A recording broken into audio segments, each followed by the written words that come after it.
In order to publish the web API to Microsoft Azure, we need few more things. We need to create the MSSQL database inside the Azure. So let's start with the Azure SQL database. Just click on the SQL databases.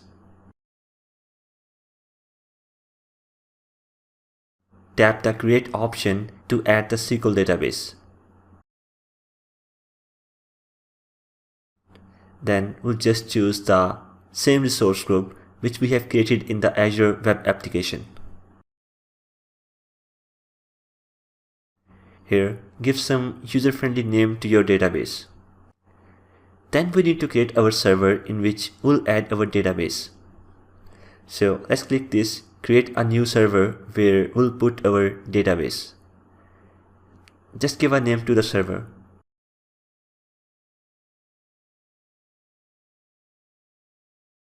Then add the server admin login name and password.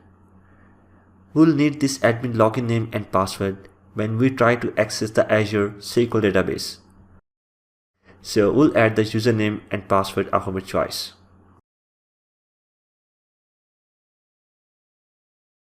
Now we'll choose the nearest location where we want to put our server. You can choose the nearest location as per your choice.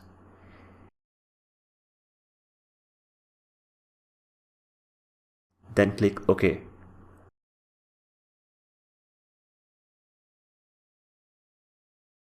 Here on the left hand side, we'll see the total cost of our database, and it's too much for just a small project.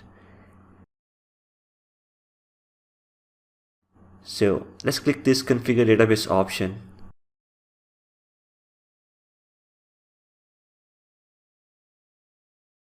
And then from this drop down, we'll select the basic or standard option for our database deployment. Alright, now the price is OK. Just apply the changes and click Review plus Create.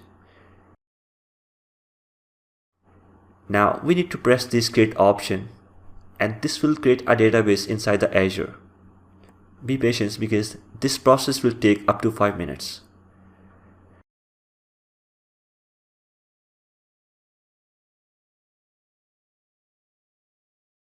Okay, once the deployment is complete, then you'll see this message.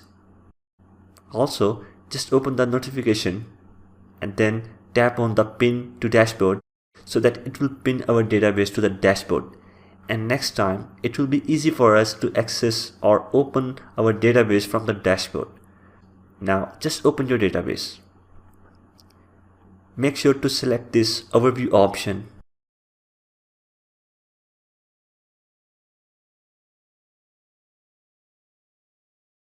Then we need to select the server firewall rules. You need to set the server firewall because if we don't set the server firewall, then our Azure SQL database will not access the Azure web application. Alright. Then in the public tab, choose Selected Networks, and at the bottom we need to check this Allow Azure Services option to access this server. If we will not check this option, then our web application cannot access this Azure SQL database. Also make sure to add your client IP address in your firewall rules.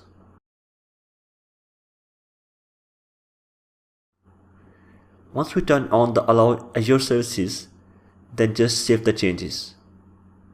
Soon we'll get a message which says successfully updated the server. Alright, so far we have created the Azure web application and database. Now we're going to publish our web API to Azure. Okay, so stay with me because I'll be right back in the next lesson.